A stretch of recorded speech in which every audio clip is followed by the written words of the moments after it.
tó ǹjẹ́ àtúnkìrà wà kábọ̀ lójúlẹ̀ṣẹ̀ Radio Sport FM 91.9 ní òwúrọ̀ yìí gẹ́gẹ́ bí ṣe wá ní ojúlẹ̀ṣẹ̀ yìí àti ní àwọn àfa wa níkàlẹ̀ àwọn mọ́mù wa wọ́n ti wà ní ìkàlẹ̀ báyìí tí wọ́n ṣe ìdánilẹ́kọ̀ọ́ fún wa tí wọ́n sì tọ́ wa sọ́nà pàápàá jùlọ lórí àwọn ọmọ tí à ń bí báwo la ṣe lè ṣe tí a fi mójútó àwọn ọmọ yìí báwo la ṣe lè ṣe tí ọjọ́ ọ̀la àwọn ọmọ yìí tí ó fi dáa báwo la ṣe lè ṣe tí ọjọ́ ọ̀la àwọn ọmọ yìí tí ó fi dùn àwọn mọ́mù wa ti wà níkàlẹ̀ mo sì mọ̀ wípé àwọn mọ́mù wa wọn kì í ti gbá kan bọ̀kan nínú tẹ̀ bá gbóhùn wọn òtítọ́ àti òdodo ọ̀rọ̀ iná ni wọ́n máa ń sọ nígbàkúgbà lóòrèkóòrè ṣùgbọ́n mi máa ń sọ kíní kan pé nígbà tí a bá dojú iṣẹ́ Radio Sport FM 91.9 mo ní kíní kan tó máa fi sọ fún àwọn àfáà pé ẹ má bẹ̀rù láti sọ̀rọ̀ Ọlọ́run ìjẹ́ ìṣẹ́jú kan àwọn mọ́mù wa Sheik Hassan Abass Allahu Akbar ẹ tún jókòó sínú ilé ìmọ̀mù wa ẹ má bẹ̀rù láti sọ̀rọ̀ Ọlọ́run.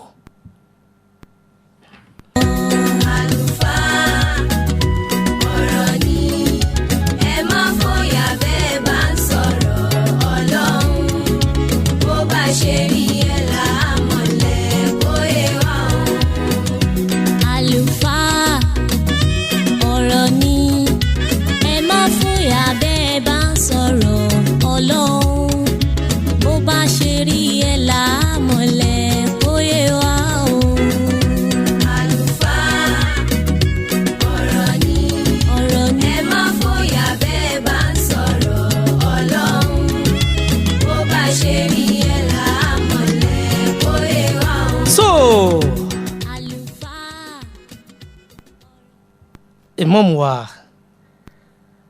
Hassan Abass àwọn náà ni imam ní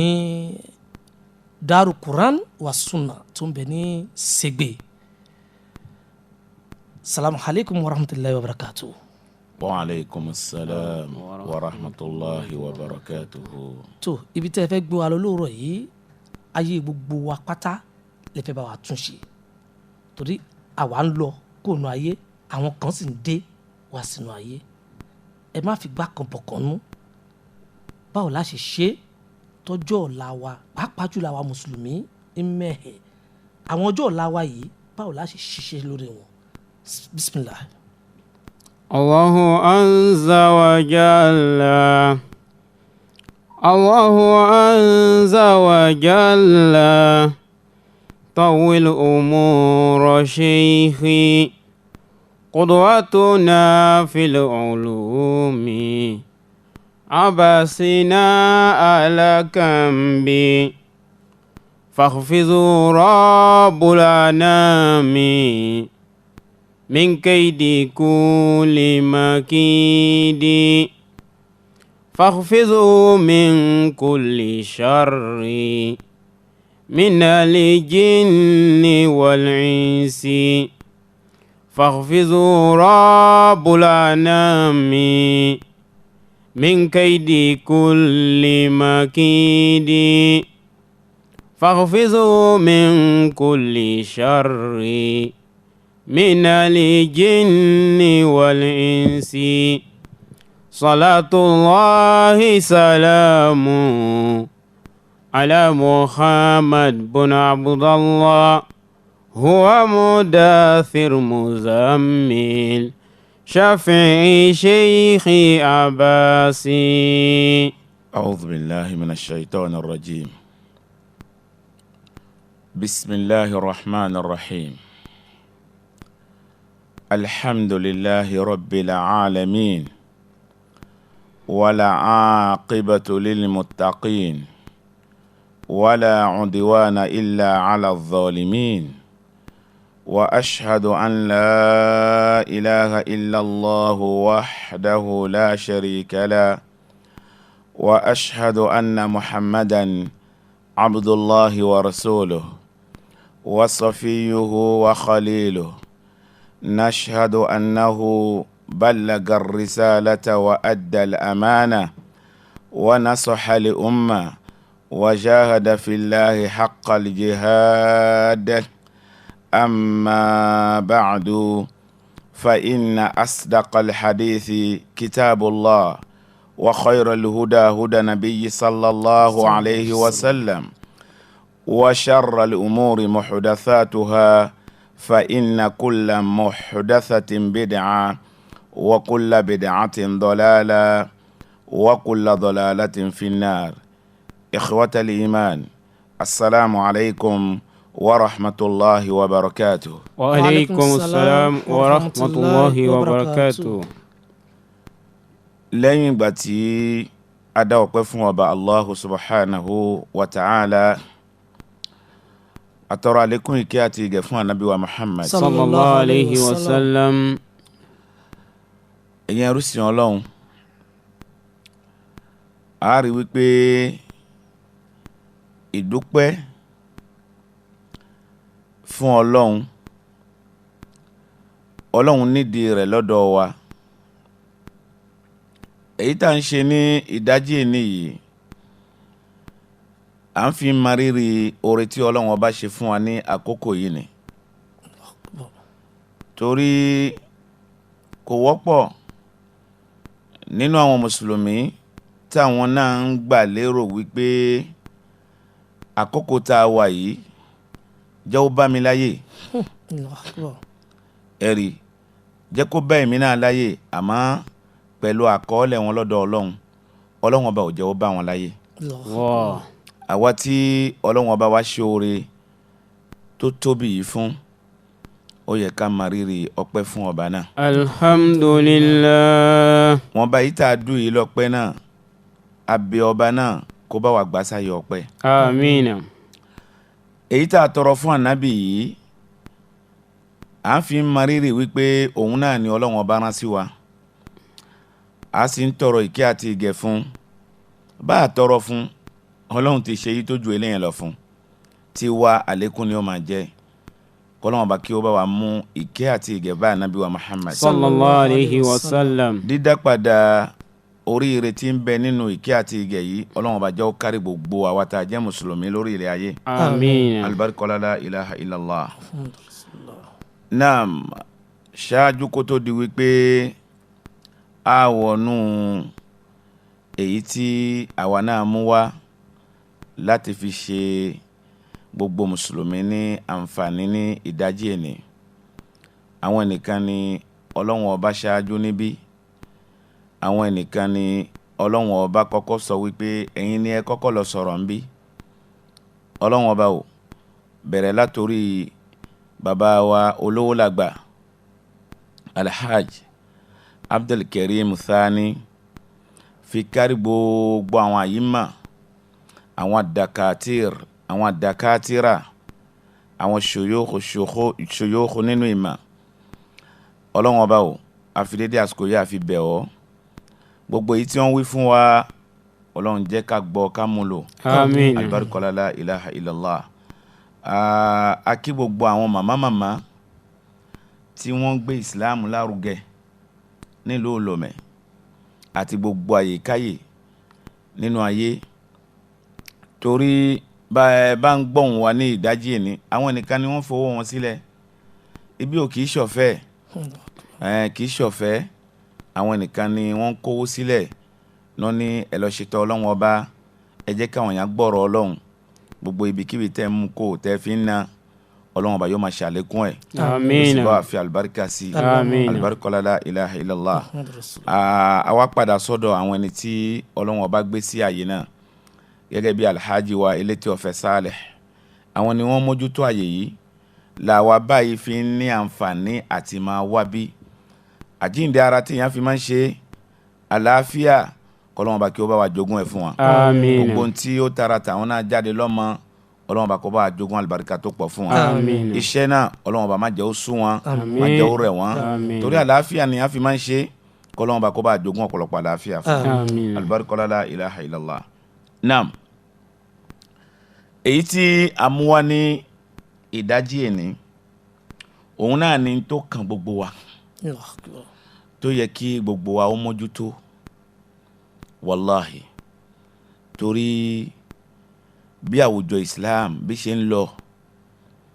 bí ọ̀la wa bá ṣe ń wò ó, kí ni tá mú wá òun náà ni tarbiyatul awlad, ìmójútó àwọn ọmọ tá ń bí sínú Islam, ìmójútó wọn nínú ìgbésí ayé wọn, ìmójútó wọn nínú iṣẹ́ ìṣe wọn tí wọ́n ṣe láyé. Torí Ọlọ́run Ọba ti kọ ohun tí kálukú wa yóò jẹ́, àkókò tá a lò, bá a ṣe lùgbà ó ti wà ní kíkọ. Àmọ́ àwa náà a gbọ́dọ̀ gbìyànjú láti ṣiṣẹ́ tọ ohun tí Ọlọ́run Ọba kọ mọ́ wa lórí. Jàmáà Mùsùlùmí, àwọn ọmọ wa tá ń bí yìí wọ́n ní ẹ̀tọ́ tí wọ́n fẹ́ gbà lọ́dọ̀ wa. Bá a bá lose àwọn ẹ̀tọ́ tó yẹ kí àwọn ọmọ kí wọ́n gbà lọ́dọ̀ àwa tá a jẹ́ òbí, ká gbà dájú wípé àwa náà ti lose àwọn ẹ̀tọ́ wa tá a gbà lọ́dọ̀ àwọn ọmọ wa. Torí bá a bá ń pariwo ìtọ́jú ọmọ, ìbò ni ìtọ́jú ọmọ ti gbé bẹ̀rẹ̀. Ẹlòmíì máa ń rò pé lẹ́yìn ìgbà tá a bá bímọ tán ni ìtọ́jú ọmọ bẹ̀rẹ̀. Rárá o, ìtọ́jú ọmọ bẹ̀rẹ̀ láti bò. Ìtọ́jú ọmọ ó bẹ̀rẹ̀ láti ibi kíni, ó bẹ̀rẹ̀ láti ìyàwó fífẹ́. Torí n ta gbé wá yìí, a kàn mú ní díẹ̀ lórí ni, a ṣe tẹ̀lẹ́kẹ́sọ rẹ̀ pẹ̀lú wọn bá àsìkò tí ń bẹ ní ọ̀dọ̀ wa. Torí n ta fẹ́ tọwọ́ bọ̀ ń tó pọ̀ ni. Tá a bá ní ìtọ́jú ọmọ, ó bẹ̀rẹ̀ láti ibi kíni, ibi ìyàwó fífẹ́. Jàmáà Mùsùlùmí, ká fẹ́ yàwó, ohun tí òfin wa tó gbà wá láyè rẹ̀ ni. Kóbìnrin náà kó sì lọ sílé ọkọ, ohun tí òfin wa gbà wá láyè rẹ̀ ni. Ẹ̀yin ẹrúsìn Ọlọ́run Ọba, àkọ́kọ́ ohun tí ó yẹ kí a mójútó òun náà ni an yakhtaru lahu amma saliha. Bàbá tó fẹ́ bímọ rẹ̀, ìyá tó fẹ́ bí ọmọ rẹ̀,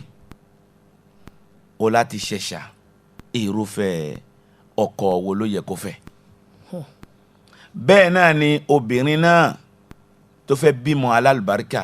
ó gbọ́dọ̀ ṣẹ̀ṣà irúfẹ́ ọkọ tí yóò fẹ́. Àpèjúwe,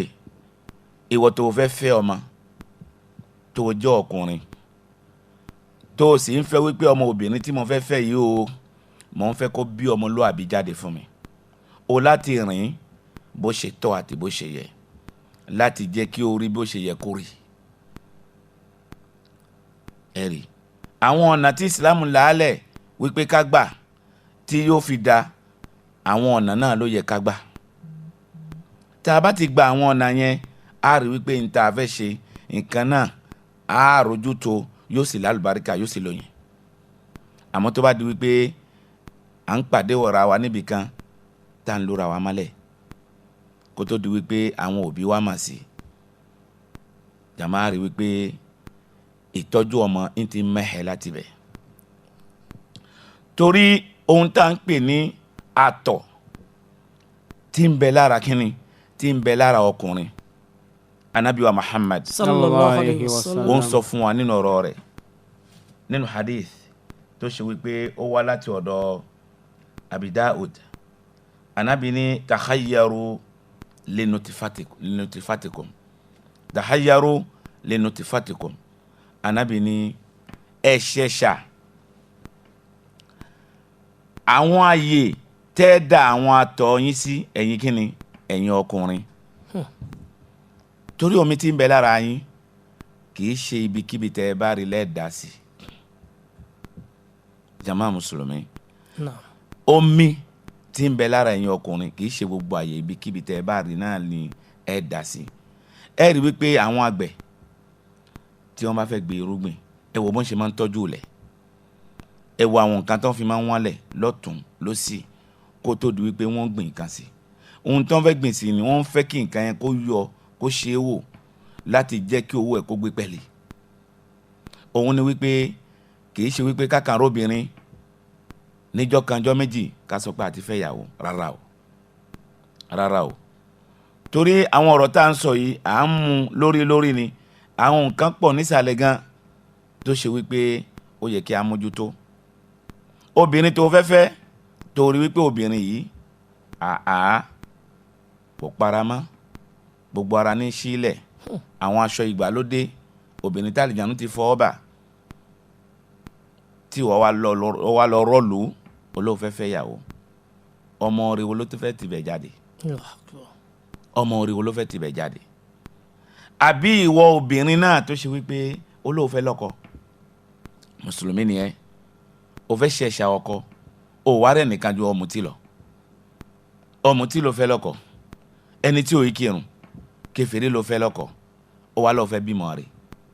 ọmọ rẹ̀ náà dà ọmọ rẹ̀ dà yàtọ̀ sí ìdájọ́ Islam tó ṣàlàyé fún wa lórí ọmọ tí kèfèrí bá bí ọmọ tí kèfèrí bá bí tí o bá ti bàlágà ẹ gbọ́dọ̀ pé ní kèfèrí o ẹ gbọ́dọ̀ pé ní kèfèrí lábẹ́ hadith wa nabi wa Muhammad sallallahu alaihi wasallam ó ní kullu mauludin yulad ala al-fitra ó ní gbogbo àwọn ọmọ tí wọ́n bí látòkè délẹ̀ ojú ọ̀nà ìsìlámù náà ti gbé ń gbà wáyé o kèfèrí ò bá bí ojú ọ̀nà ìsìlámù ni àwọn òbí tí wọ́n bí ni ẹ̀sìn tó máa ń ṣe nígbà ni ẹ̀sìn náà ni wọ́n fi kọ́ ọmọ náà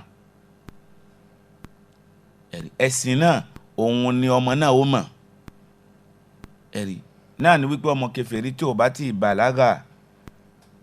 a gbọ́dọ̀ pé ní kèfèrí eléyìí lọ́ba òun ìtọ́jú ọmọ tá à ń bá wí ó bẹ̀rẹ̀ láti kíni ibi fífẹ́yàwó ibi lílọ́kọ ọ̀rọ̀ pọ̀ lábẹ́ eléyìí lábẹ́ wípé ìsìlámù gbà wá láyè wípé tá a bá fẹ́ lọ́kọ ká ṣẹ̀ṣà káwa ọkùnrin ká sì mójútó ibi tá a da àtọ̀ wa sí anábì gbà wá láyè wípé ká ṣe istikhara ibi istikhara yìí ni màá gbé sọ̀rọ̀ díẹ̀ kò sí istikhara kan tó lálàáfíà nínú Islam yàtọ̀ sí istikhara tí anábì wa Muhammad sallallahu alaihi wasallam wípé ká ṣe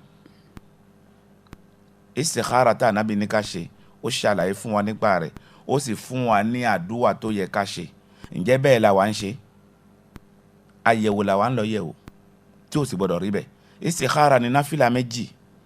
ó sì ṣàdúwà tá ànábì sọ gbogbo àwọn àyè tí ó yẹ kó gbé dárúkọ tó ń fẹ́ tó ṣe istikhara lé lórí wàá dárúkọ àwọn nǹkan níbẹ̀ istikhara dandan kọ́ ni wípé kó rí nǹkan kan lójú oorun rárá bọ́ọ̀lù wọn ọba bá ṣe é lẹ́ni tó ṣe ń pé àdúrà rẹ tètè máa ń gbà ó lè fi hàn rẹ ó lè rí lójú oorun àmọ́ dandan kọ́ èyí tó dájú ni wípé ohun tó ń fẹ́ ni tí ìfẹ́ nǹkan yẹn bá ń lékún lẹ́mí rẹ kó mọ̀ wípé orí rẹ ó ti bẹ̀ jáde fún ọ àmọ́ tó bá rí wípé ò ń ṣe ò rántí nǹkan náà mọ̀ pé kò sọ̀nà ń bẹ̀ fún ọ àmọ́ má wá ṣe lẹ́ẹ̀kan kó má wá rí nǹkan kan kó wá dá ọdún pé ńgbà tí mo tẹ̀ ti ṣe ìyìn rí nǹkan kan rárá o istikhara yẹn máa ń ṣe lórí nǹkan náà lẹ́ẹ̀mejì lẹ́ẹ̀mẹ́ta kódà ò lè ṣe títí fún ẹ̀mẹ́je kó tó di wípé Ọlọ́run bá wa tọ́ka nǹkan náà fún ọ ẹ̀rí istikhara yìí ó dáa pípọ̀ láti ṣẹ̀ṣà bí yàn bá fẹ́ fẹ́ ìyàwó kò wá máa lórí bẹ́ẹ̀ kì í ṣe ìyàwó nìkan wàláì tó bá fẹ́ ralẹ̀ ó ṣe istikhara tó bá fẹ́ kọ́lé wàá ṣe istikhara tó bá fẹ́ ra mọ́tò wàá ṣe istikhara tó bá fẹ́ ra ọ̀kadà wàá ṣe istikhara gbogbo ohun tó fẹ́ jẹ́ nǹkan tó jẹ́ nǹkan ní ẹ̀ tó fẹ́ ṣe nílé ayé tó jẹ́ àwọn nǹkan dáadáa istikhara ni kò máa fi ṣáájú. tó bá fẹ́ báyọ̀ dáṣẹ́ pọ̀. pẹ̀lú ògo títọ́ Ọlọ́run wàá ṣe istikhara wípé ẹni tí mo fẹ́ bá da nǹkan pọ̀ yìí o irúfẹ́ ìyàwó ló jẹ́ ìwọ Ọlọ́run bá fi hàn mí jẹ́ ìmọ̀ o fẹ́ ṣòwò ni o fẹ́ dáwọ́ lé nǹkan kan ni wàá ṣe istikhara èyí tá ànábì gbé kalẹ̀ fún wa tó ṣe wípé sàábì tá ń pè ní Jábìr tó ṣàlàyé ẹ̀ tá ànábì kọ́ wọn gẹ́gẹ́ bí ṣe máa ń kọ́ wọn ní Al-Qur'an ló kọ́ wọn ẹ̀rí eléyìí náà ń bẹ nínú ohun tó yẹ kí á mójútó nígbà tá a bá fẹ́ ṣe òwò ọmọ. odidi tọ́pìkì kan ní sí ara wọn. ẹ̀rí odidi tọ́pìkì kan ní láti mójútó. naam tá a bá wá kó ń bẹ̀ á wá lọ ibi wípé ìyàwó náà la fẹ́ yìí ó ti wálé ọkọ ẹ wo ibi títí tọ́ ọmọ ṣe ibi tó ti gbé bẹ̀rẹ̀ ìyàwó náà la fẹ́ yìí àwa obìnrin ilé ọkọ náà la lọ yìí ó wá bẹ̀rẹ̀ kíni báwo la fẹ́ ṣòwò ọmọ gbà anabi Muhammad sallallahu alaihi wasallam ó gbà wá nímọ̀ràn wípé lópin ìgbà tó bá ti tó àkókò tó ṣe wípé ọkọ àti ìyàwó wọ́n fẹ́ ṣe kíni wọ́n fẹ́ ṣe ìdàpọ̀ mímọ́ wọ́n fẹ́ ṣe súnà wọ́n fẹ́ ríra wọn anabi gbàdúrà lẹ̀ mọ̀nà ó gbàdúrà lẹ̀ wípé ká ṣe anabi ní àdúrà yìí nígbà tá a bá ṣe tọ́lọ́wọ́n bá kádàrá wípé oyún ó tì bẹ́ jáde ṣèitọ́n kò ní rí àyè lágbára lára ọmọ náà ẹ̀rí ṣàìtọ́nù onírẹ́ àyè lágbára lára ọmọ náà ọmọ tá a bá bí àdúrà yóò yẹ ká mójútó òun náà ká béèrè lọ́dọ̀ àwọn àfáà irúfẹ́ àdúrà wo ni ó yẹ ká mójútó. àwa kò ń bẹ̀ ìyàwó wa lóyún oyún níyàwó nìyí àwọn nǹkan kan tó ń bẹ ń bẹ tó yẹ ká mójútó kì í ṣe pé ìyàwó lóyún gbogbo àyè ibikíbi ni ó máa lọ yóò máa jáde lóru yóò máa jáde lọ́sàn-án yóò máa bẹ́ káàkiri bẹ́ẹ̀ kọ́ o torí àwọn àyè kan ń bẹ tó obìnrin bá wà lóyún kò gbọ́dọ̀ máa lọ bẹ̀ bẹ́ẹ̀ ni kò sì gbọ́dọ̀ máa ṣíra alẹ̀ bí ó bá ṣe bẹ́ẹ̀ àwọn atẹ́gùn bú àwọn ṣàìtọ́n wọn kò sí lára ẹ̀rí a ní àǹfààní àti lọ àwọn àyè yẹn láti ṣàlàyé àwa kò ń bẹ̀ ọmọ níyàwó bíi ìsìlámù fààyè sílẹ̀ wípé tó obìnrin tó bá bímọ àbí ó wà lóyún àbí kò tíì lóyún a lè sọ pé tá bá bí ọkùnrin o á sọ lórúkọ báyìí tá bá bí obìnrin o á sọ lórúkọ báyìí láàrin ọkọ àti ìyàwó tí wọ́n gbọ́ra wọ̀nyé àbí wípé ọmọ náà ni wọ́n bí wọ́n lè sọ lórúkọ nígbà tí wọ́n bá bí àwa bímọ náà tán àwa fi amú orúkọ jàmá mùsùlùmí orúkọ máa ń ro ọmọ o torí mi ò fẹ́ máa ka àwọn kéwù yìí ó ti ẹ̀dá bẹ́ẹ̀ ṣe sọ inú mi dùn ẹ̀yin fẹ́ máa ka àwọn kéwù yìí torí àsìkò ẹ̀rí àwọn orúkọ ìgbàlódé tá a mú lákòókò yìí tó ṣe wípé à ń sọ tá a máa tún mẹ́ Allahu Akbar ó ṣe mí ní kàyéfì ẹnìkan níjọ́ kan yín bẹ ní òdìdí lóyìnbó ló bá bímọ ló bá pè mí afábá tí mo fẹ́ sọ ọmọ mi lórúkọ kí lórúkọ ọmọ tó wà ó ní ṣàyínàsì lọmọ tó wọ́n máa jẹ́ ṣàyínàsì báwo ó ní àwọn ti kọ́ lẹ́ o ṣàyínàsì nígbà tí mo padà wo ìtòmọ̀kínní mo padà rí pé nítorí pé ní ṣàyínàsì ni tàṣí bàgáṣì tó ń fi kó ẹrù subhanallah òun ní jẹ́ ṣàyínàsì jama mùsùlùmí ṣé ọmọ tí wọ́n fẹ́ máa kó ẹrù káàkiri ni ẹ̀rí náà ni wípé ká bímọ ìsìlámù fàyè lẹ̀ wípé tá a bá fẹ́ bẹ̀rẹ̀ sí fún a bá fẹ́ máa fún àwọn ọmọ wa lórúkọ ká bẹ̀rẹ̀ orúkọ yìí láti ibi kíni ibi abdullah abdulrahman abdulkudus abdulkhalik àwọn orúkọ ọlọ́wọ́n ọba àbí àwọn orúkọ àwọn anábì ọlọ́wọ́n ọba ẹ̀rí orúkọ ọmọ funfun ó bẹ̀rẹ̀ láti ibi abdullah títí fi wá ilẹ̀ ká fún ọmọ wa ní àwọn orúkọ dáadáa èèyàn bí máa ń sìn ó wá ní ọmọ tòun o yóò máa jẹ́ utog kí là ń pè ní utog yàrá níjẹ́ bẹ́ẹ̀ ẹ̀rí èèyàn wá bímọ ó lọ́mọ tòun máa jẹ́ gáìt kí là ń pè ní gáìt ìgbẹ́ níjẹ́ bẹ́ẹ̀ Allahu Akbar ó ní ọmọ tòun máa jẹ́ báwòlù ìtọ̀ níjẹ́ bẹ́ẹ̀ ríhù atẹ́gùn lásán orúkọ ti yáyì orúkọ ti yáyì àwọn nǹkan náà ń bẹ́ẹ̀ bẹ́ẹ̀ tó ṣe wípé àwọn èèyàn ń sọ àwọn ọmọ kódà àwọn èèyàn ń sọ àwọn ọmọ ní fúndùkù ẹ̀rí hòtẹ́ẹ̀lì níjẹ́ bẹ́ẹ̀ Allahu Akbar fúndùkù hòtẹ́ẹ̀lì wípé orúkọ náà yáyì orúkọ tí mo fẹ́ sọ ọmọ mi ní ẹ jẹ́ ká wo àwọn àárín ibẹ̀ ẹ̀rí ibẹ̀ ni ìtọ́jú ọmọ mo mójútó ọmọ ibẹ̀ ló ti gbé bẹ̀rẹ̀ àwọn nǹkan tó kù bí nǹkan bí ẹsẹ̀ kọ̀ọ̀kan méje tá a fi ilẹ̀ ẹ̀rí tó jẹ́ pé tí a bá wá débò mi tá a bá fẹ́ fẹ́ kínní yẹn lójú a máa wá ṣàlàyé ẹ jẹ́ á sáré lọ ibi ohun tá à ń pè ní ohun tí ìsìlámù làálẹ̀ gangan fún wa tó ṣe wípé a gbọ́dọ̀ mójútó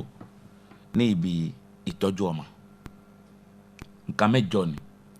tó ṣe wípé mùsùlùmí gbọ́dọ̀ mójútó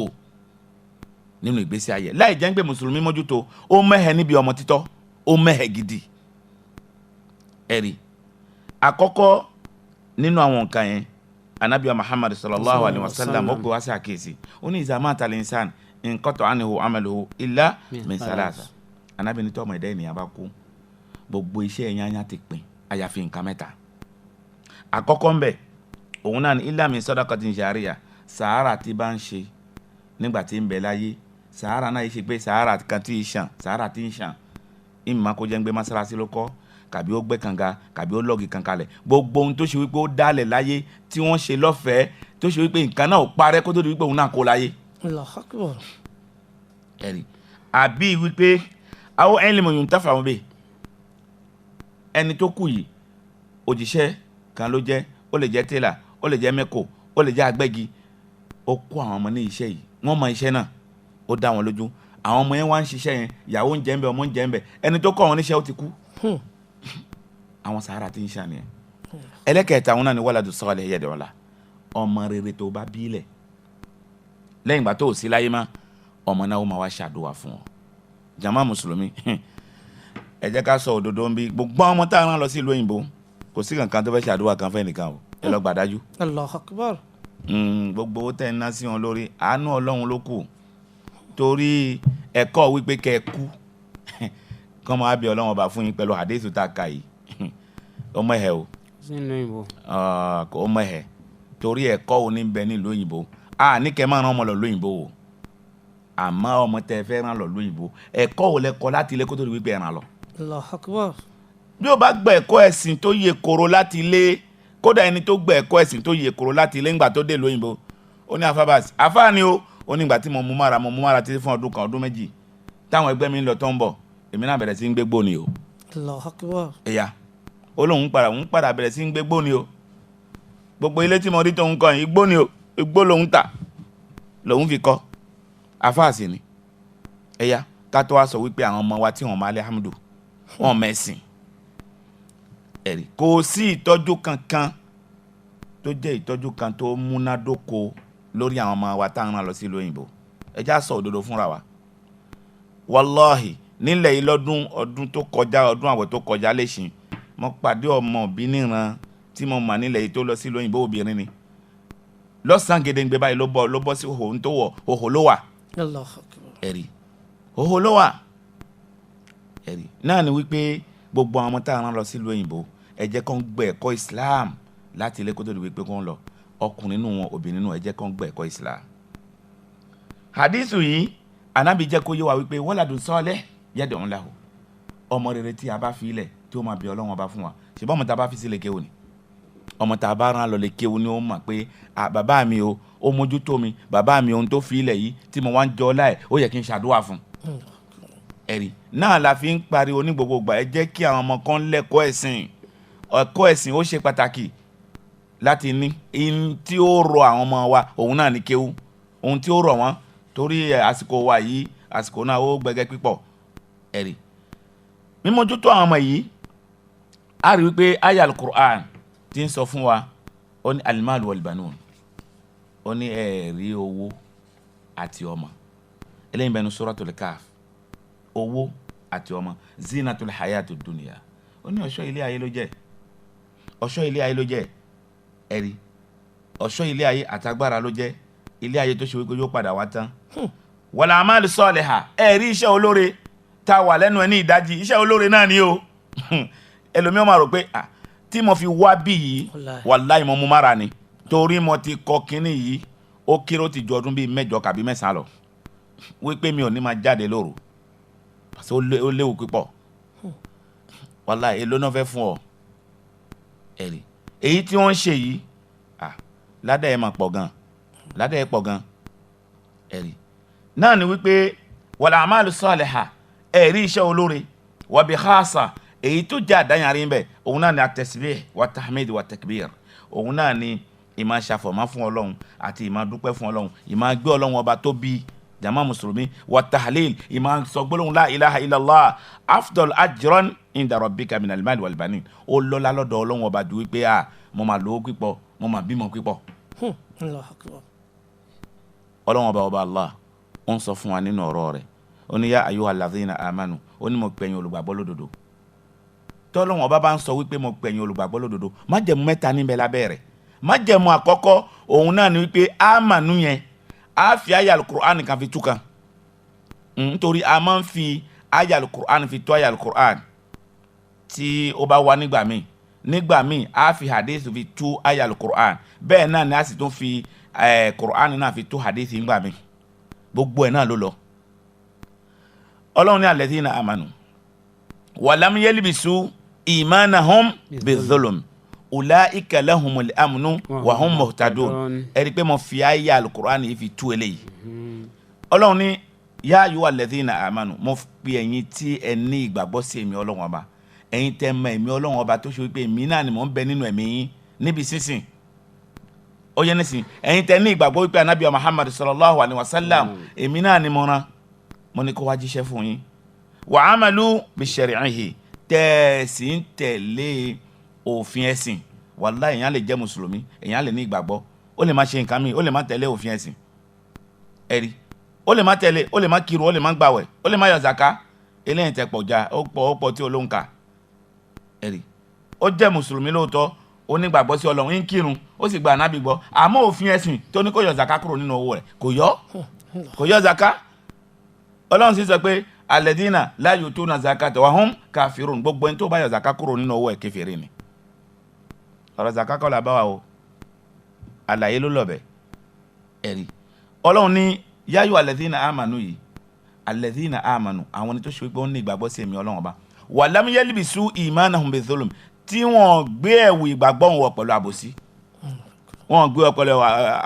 ẹ̀wù ìgbàgbọ́ wọn náà àbòsí wọ́n gbé wọ̀. Ẹni tí bá ń gbẹ̀wò ìgbàgbọ́ ọ̀pọ̀lọpọ̀ àbòsí ni pé Ọlọ́run ní ṣe báyìí ó lágbára àti ṣe kò ṣe.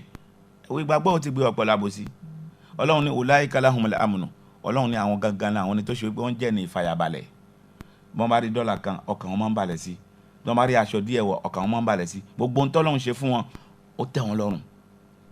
ulaika hum muhtadun, àwọn lẹni tó wà lójú ọ̀nà.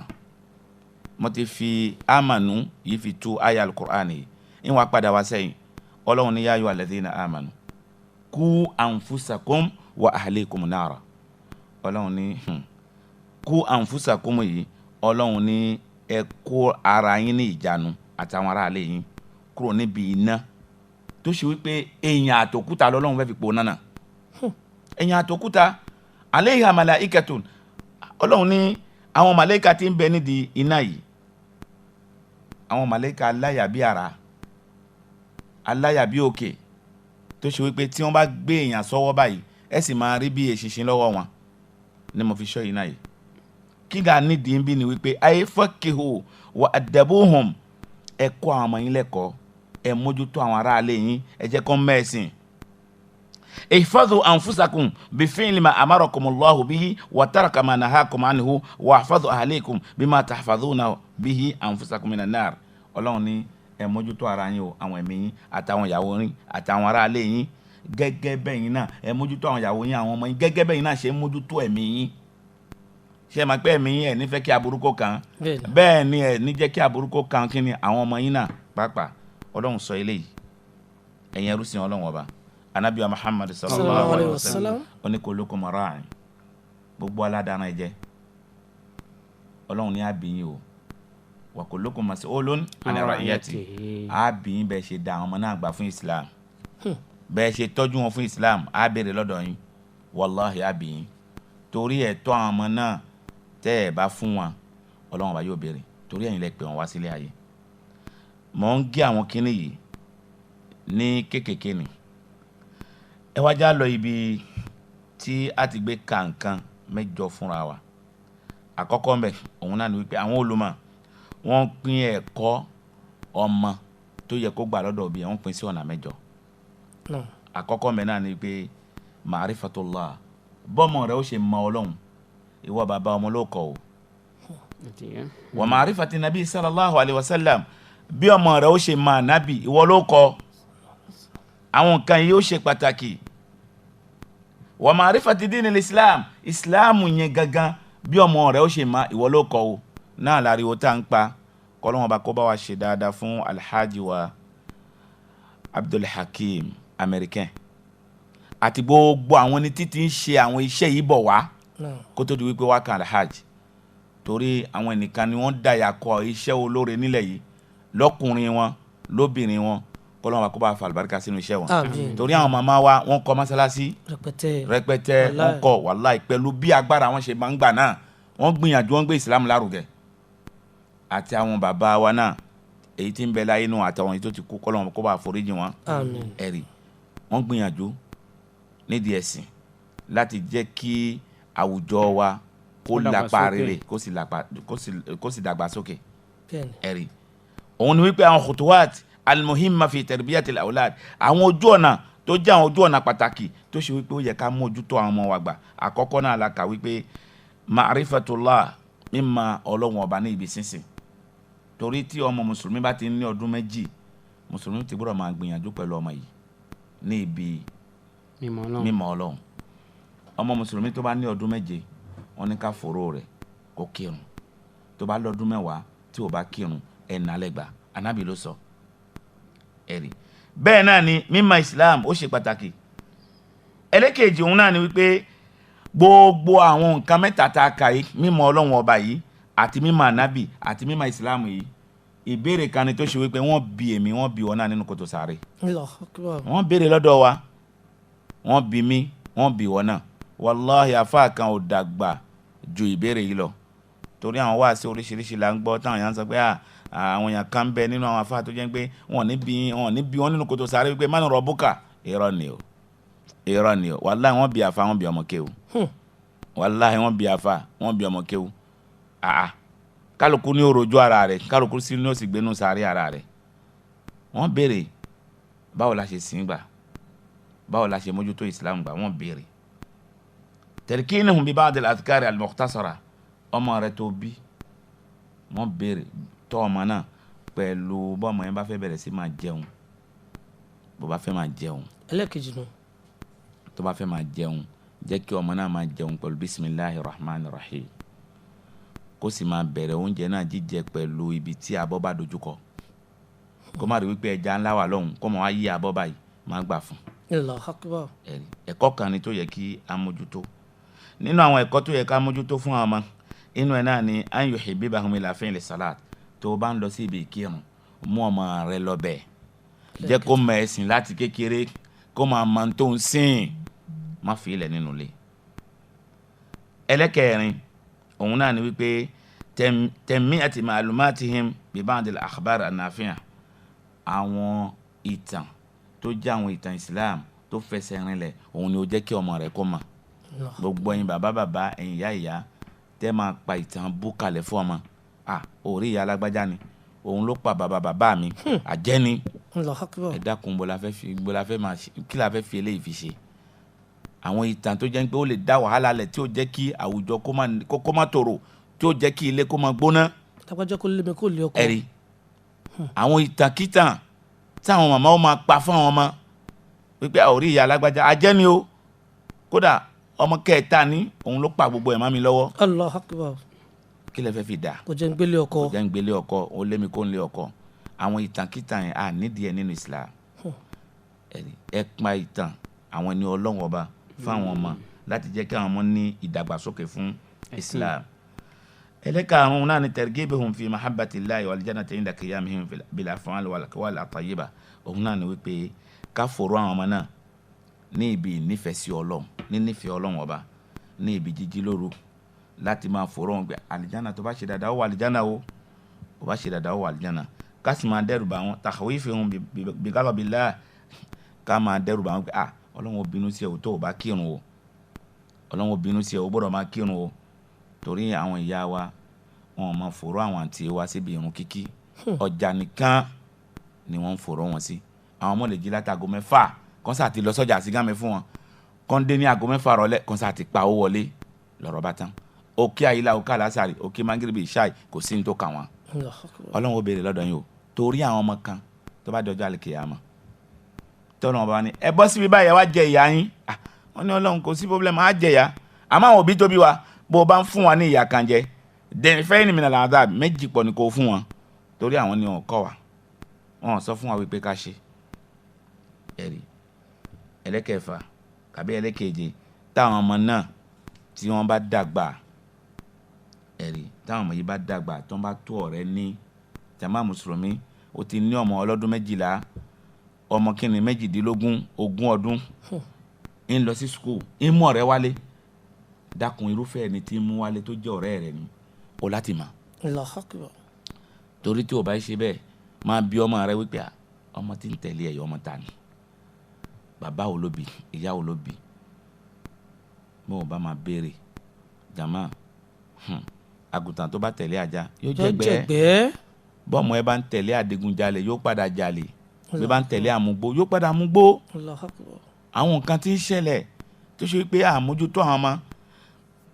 ọmọ ó ti wá di àmúgbó kalẹ̀ kó tó di pé máa sáré igbó ti máa yí lọ́pọlọ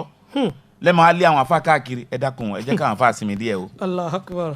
èmi ò tẹ̀ wá ní oògùn kan tí mo lè fi wo igbó kan sàn kò sí ńlẹ̀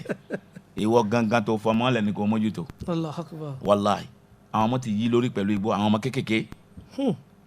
tó jẹ́ pé tó bá ń sọ̀rọ̀ báyọ̀ ọwọ́ náà fi máa gbá orí pé oríta àwọn gbóná. Subhanallah. ẹ fa àwọn mọ́lẹ̀ ẹ ní ẹ ń lo democracy ẹ mójútó àwọn ọmọ bọ́ ọmọ bá ń tẹ̀lé àmúgbó yóò múgbó tí bá ń tẹ̀lé adigunjalè yóò jalè ẹ jẹ́ ká mójútó àwọn ọmọ. Ànábì Muhammad sallallahu alayhi wa sallam ó ń sọ fún wa nínú hadithu tí Abi Dawud gbà wá ó ní muru awladakum bis-salat wa hum abna isaba sinin ó ní àwọn ọmọ yín ẹ mójútó àwọn ọmọ náà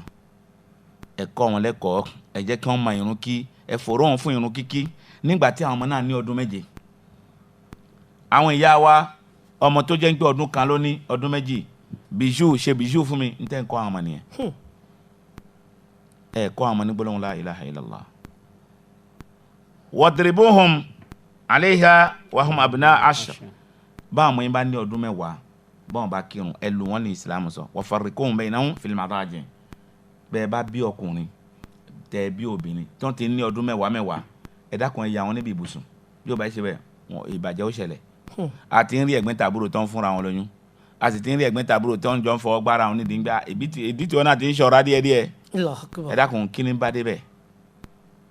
ẹ̀rí gbogbo ẹ ti ń ṣẹlẹ̀ Ànábì ní ẹ yà wọ́n níbi ibùsùn.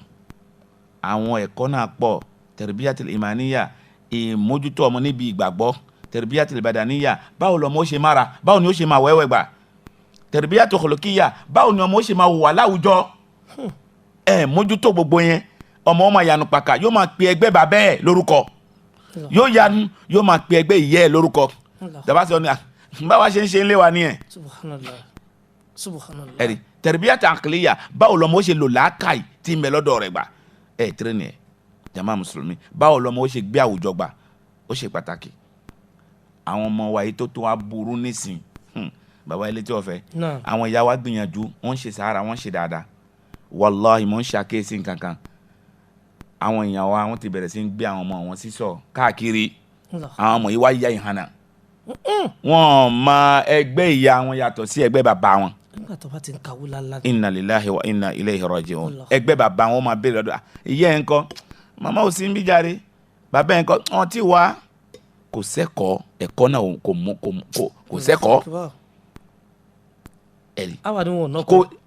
kò sẹ́kọ̀ọ́. àwa káàbọ̀ ṣùgbọ́n Super FM ọ̀sùn nef 91.9 ní òwúrọ̀ yìí ǹjẹ́ ní báyìí ojú òkú wa ti sílẹ̀ fún àwa tí a náǹfààní láti béèrè ní ojú òkú wa 92 03 60 31 97 24 26 26 kí ni tí ẹ fẹ́ béèrè ní ọwọ́ àwọn ìmáàmù àwọn tí wà níkàlẹ̀ ní òwúrọ̀ yìí kí ni ìbéèrè tí kò yé yín àti kí ni tó fẹ́ béèrè nípa àwọn ọmọ tàbí Sport FM. hello Sport FM hello tó ẹ jẹ́ kí agbẹ̀yìn tí wọ́n tún pè wáyé. salamu aleykum. wa aleykum salaam wa rahmatullahi wa barakatuh. tó ẹ̀yà àfihàn àtinúkẹ́kọ̀ọ́ ni. naam. tó bisimilayi. tó afa Akanni o ọlọ́wọ́ wa wà sani lẹ́sàn-án rẹ̀. àmín. ohun tí mo fẹ́ béèrè ni pé nínú àwọn ẹbí kan lónìí a rí pé tí obìnrin bá wà ní ẹbí náà obìnrin yóò máa ń gbàgbé ó ti kọjá 30-35 kan wọ́n sára sọ pé ọkùnrin nígbà tí ó máa rí mùsùlùmí fẹ́ ṣé ó lè fẹ́ ègùn kèfèrí ẹni tí ò kí òun wọ́n á fi fún ẹni tí ò kí òun ṣé ọmọbìnrin mùsùlùmí tí ó ti bàlágà tó ti kọjá bíi 35 kan ó lè fẹ́ kèfèrí nítorí ẹbí lè sọ pé ló wá dàgbà àsìkò tí ń lọ nǹkan kan. ṣé irú obìnrin ni ó lè fẹ́ ẹ̀mí àbí ẹni tí ò ṣe ìsìlámù. ìyá àfẹ́ Àtinúkẹ́ ìbéèrè tẹ́ béèrè ìbéèrè tó dùn ni tó sì nágbára ẹ jẹ́ kí wọ́n àwọn fàdá inú wọn. wa aleykum salaam obìnrin tó ti lélẹ̀ tàwa wò kébò láti gbà káṣà ti síbi ìkọ̀kọ̀ náà nọkọ̀. obìnrin kan ò lé ńlẹ̀ o Allahu Akbar. obìnrin kan ìsìlámù ò gbà wá láyé wípé ká máa sọ pé obìnrin kan lé ńlẹ̀ kí a wá ti fún àwọn kèfèrí wípé kí wọ́n fẹ́ ìsìlámù ò fààyè gbà wá. tí a bá wọnú Suratul Baqara ọlọ́run jẹ́ kó yé wa wípé àwa tá a jẹ́ mùsùlùmí lóbìnrin a ò kò gbọ́dọ̀ fẹ́ àwọn kèfèrí ọkùnrin. kódà kí kèfèrí kó jẹ́ pé gbogbo ohun tí ọlọ́run ọba máa ń kó léèyàn lọ́wọ́ ní dúkìá ó wà lọ́wọ́ ẹ̀ ọmọ wa lóbìnrin ò gbọ́dọ̀ fẹ́. ọlọ́run ò sì fi ọdún sí kò fọ́ ọdún sí títí dìgbà tí kèfèrí yẹn ó fi jẹ́ kínni títí ó fi ju apá ju ẹsẹ̀ lẹ̀ fún ọlọ́run ọba tí ó fi kírun. ẹ̀rí bẹ́ẹ̀ náà ni àwa náà tá jẹ́ ọkùnrin a ò gbọ́dọ̀ fẹ́ àwọn kíni àwọn abọ̀rìṣà títí di ìgbà tí àwọn náà wọ́n fi ṣe kíni wọ́n fi ju apá ju ẹsẹ̀ lẹ̀ fún Ọlọ́run ọba tó bá jẹ́ obìnrin kódà káwọn òbí rẹ̀ kàbí abọ̀rìṣà obìnrin yẹn kó Ọlọ́run ọba kó gbogbo ilé ayé lé lọ́wọ́ obìnrin kan ò sì lẹ́ńlẹ̀ èyí tí nǹkan máa ń ṣe kíní fún wa nínú Islam ni wípé obìnrin ní àǹfààní àti sọ fún ọkùnrin mùsùlùmí pé mo fẹ́ràn rẹ̀ ẹ wo Khadija Ànábì kọ́ ló kọ́kọ́ sọ̀rọ̀ fún ẹ̀rí Khadija ló rí i pé Ànábì ló wo òun fẹ́ lọ́kọ ló ní ó yẹ kí n fẹ́ ọ àmọ́ àwa máa wò pé bóyá tí mo bá sọ bẹ́ẹ̀ fún ọkùnrin kan rárá ìwọ náà wo irúfẹ́ ọkùnrin tó fẹ́ sọ irú rẹ̀ fún nínú Islam ó rí i pé eléyìí o mùsùlùmí lélẹ̀. ẹ jẹ́ ká lẹ́nu tuntun pé wá Sport FM àlọ́. Salamu alaikum. Wa alaikum salaam àkùlẹ̀ kọ́mẹ́lẹ́ tí ń pè wá. Ẹ káàárọ̀ o. Ẹ kojúmọ́. Ẹni Ọlọ́run láti gbọ̀jọ̀ mi ni o. Ẹni Ọlọ́run láti gbọ̀jọ̀ mi bisimilayi. Ìbéèrè jẹ mo kí àwọn afá Abass gidi gan. Ọlọ́run ní káàkiri. Ọlọ́run ṣàánú ọlọ́run ní káàkiri àti ọlọ́run gbà. Àmín àmín àmín. Ìbéèrè tèmi ni pé ọmọ ọjọ́ mi mo rí tàpí kan tàpí tí wọ́n fi kí òun. So tàpí yẹn wọ́n tẹ́ tàpí náà sílẹ̀. Bàtẹ́ tẹ́lẹ̀ mo gbọ́ ti fògàlẹ́ àwọn àrùn tí mo tàpí yẹn fún ẹtí ọba máa kéwòn àti ẹtí ọba máa kí ó ti pé jọba àyílà lọ́fẹ́ kí ó fògàlẹ́ àyílà ó sì kí ọba gẹ́gẹ́ bí ìpínlẹ̀ àti ìmọ̀mù ọgbẹ́ níwájú ìmọ̀mù. Ẹ̀sìkè ṣé ń tàpí bẹ́ẹ̀ sọ́dà kí mùsùlùmí ó lò ó àbí ẹtí ọba máa kéwòn ṣé wọ́n ti tàpí ẹ̀kọ́ náà ti kéwòn ìsìlámù faramọ́ ẹ ṣe wọn ní Ọlọ́run láti gbọ̀jọ̀ mi àwọn ọmọ mò ń dà yín lóhùn nísìnyí bisimilayi mọ. naam Ọlọ́run bá mi san bàbá yìí ní ẹ̀san rere ibẹ̀ èyí tí fi ń dájú ni wípé ẹni tó ti mọ àwọn kí fúnra rẹ̀ kò gbọdọ̀ lówó tàbí ẹni tó ṣẹ̀ṣẹ̀ gbẹ ẹ̀sìn tí ó fẹ́ kọ́ nípa ìrun kíkí ó lè lo tàbí ní àgbègbè ibi tó ṣe wípé kò sí mọ́sálásí ẹ̀rí àgbègbè ibi tí ò sí mọ́sálásí kò ní jàmáà kan tó fẹ́ bá ṣe tó fẹ́ bá kírun ó lè lo tàpí kó ba lè fi máa kọ́ ìrun kíkí àmọ́ ẹni tó ti máa run kí kò nídìí kó gba tàpí kan ó dàgẹ́ bí pé kí wọ́n máa ká máa wo tẹlifíṣàn láti Saudi nísìnyí bọ́n ṣe ń kírun kémi náà wá tẹ̀ tàpí bí kí n máa sífù wọn rárá ẹ̀rí bó ṣe rí nìyẹn kò lẹ́tọ̀ọ́ fún mùsùlùmí tó ti máa ìrun kí kó wá gbé tàpí kan wá kó wá gbé kalẹ̀ bí tàpí yẹn ṣe ń kírun kó máa wá tẹ̀lé fi kírun kò lẹ́tọ̀ọ́ fún mùsùlùmí kan.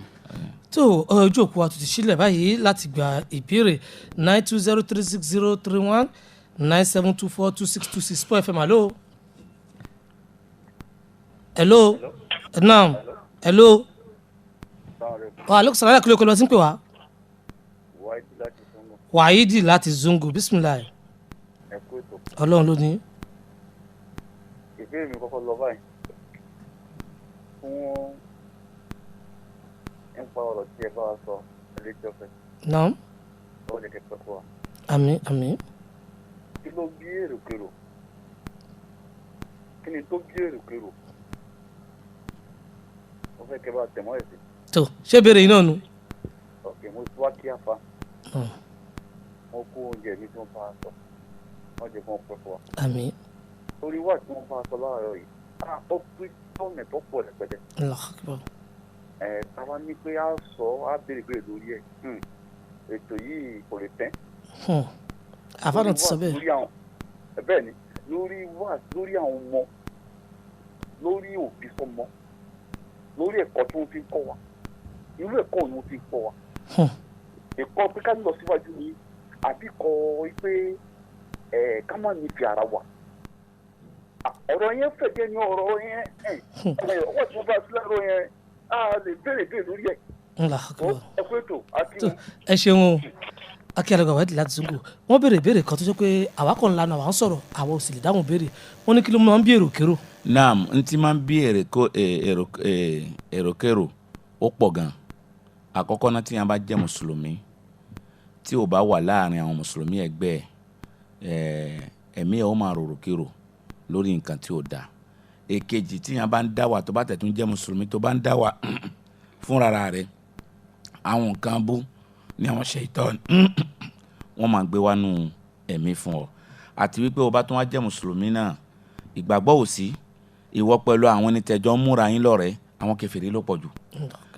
àwọn nǹkan bíi wípé káyé mi kó sà ti dá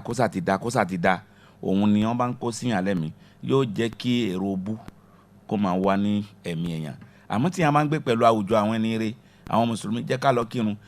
àfa báyìí ṣe wá sí báyìí ẹ rí i pé àwọn èrò bú yẹn yóò máa kó nínú ẹ̀mí ẹ̀ díẹ̀ níwọ̀n báyìí tí mo lè dáhùn sí ní afẹ́fẹ́ ni. tó kó dúdú pé a máa kó yàtọ̀ náà nìkan bẹ́ẹ̀ bóyá tá a gbà kẹ́yìn náà nù sport fm alo. salaamaleykum. wa aleykum salaam alaykum kò tí ń pè wá. èmi Haruna láti inú Ghana. Haruna láti inú Ghana tó bisimilayi. kí a kó tó. àdúpẹ́. àti kí àwọn afárá náà. wọn kò yín. wọn kú iṣẹ́ Ọlọ́run. alhamdulilayi. wọn bá gbé lórí o. àmín. níṣẹ́ lásán. àmín. mo ní lórí ọ̀rọ̀ Marika Darul Ulum wa Sunna tí a sọ̀rọ̀ nípa ẹ̀. mo ní ẹni tó bá ní ọmọ tí kì í ṣọmọ òrukàn tó sì ní kó wá bá wọn kó darapọ̀ mọ́ ọ́n bẹ̀ ṣé wọ́n ní kọ̀ǹdíṣọ̀n kan tí wọ́n san ni àbí báwo. tó ilé ẹ̀kọ́ Darul Quran wa Sunna àbí ó dà wọ́n dà yín lóhùn ní sẹ́mu abẹ́lẹ́ sì gbọ́. bẹ́ẹ̀ ni tí ẹnìyẹn bá ti wá àwọn májẹ̀mú tí ń bẹ lérí àwọn ọmọ tí wọn ì ṣe ọmọ òrukàn wọ́n ń ṣàlàyé fún wọn kì í ṣe nǹkan kan tó le a kàn fẹ́ gba àwọn nǹkan kan lọ́dọ̀ yín tó ṣe wípé ó wà important fún ọjọ́ ọ̀la torí ẹni tó fẹ́ gbọ́ ọmọ wa nísìn ó láti jẹ́ guarantee fún ọmọ yẹn tí nǹkan kan bá ṣẹlẹ̀ a máa bá ṣe pé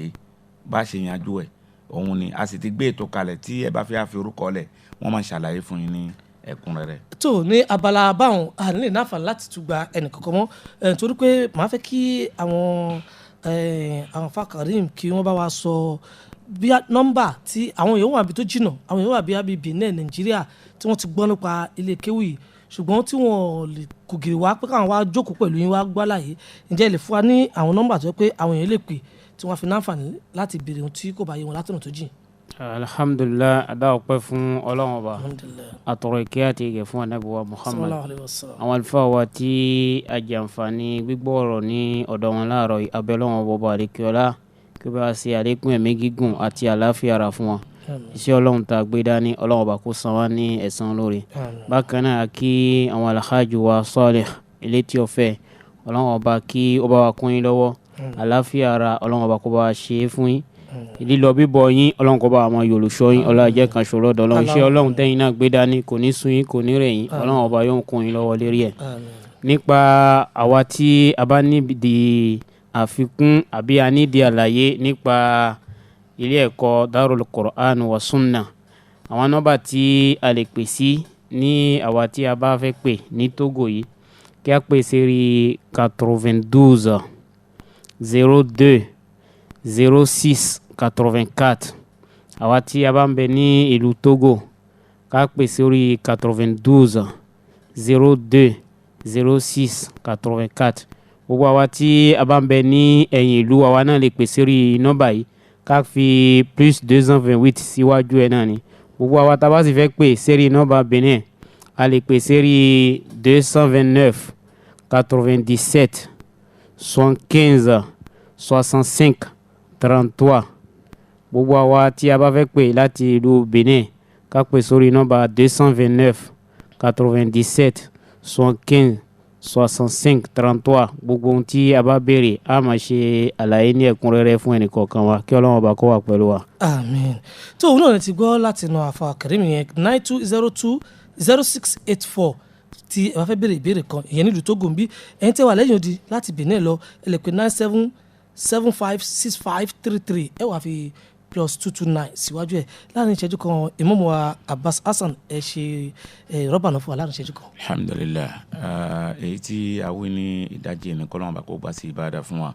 kó sì bá wà fún àwọn olóòtú wa ní àlàáfíà àti ẹ̀mí gígùn àti àrísìkí tí wọ́n fi máa bá ètò yìí lọ fún wa ní wẹ́rẹ́wẹ́rẹ́ tí a fi jẹ àǹfààní wọn pípọ̀ kọ́lọ́mù bá kó bá àjogún ẹ̀ fún wa alibarika la ilaha illallah gbogbo àwọn ni tí wọ́n fi èèkàn èjì ilẹ̀ tá a fi ń gbádùn ètò yìí Ọlọ́run bá kó bá fa alibarika sínú iṣẹ́ wọn alibarika la ilaha illallah subhanaka allahumma bihamdik nashhadu an la ilaha illallah nastaghfiruka wa natubu ilayk. tó adúrújú báyìí lójú ṣe ọdún sport fm kẹrẹfẹ on sport nẹ́mínà 1.9 pẹ̀lú àwọn òkèdè àti àwọn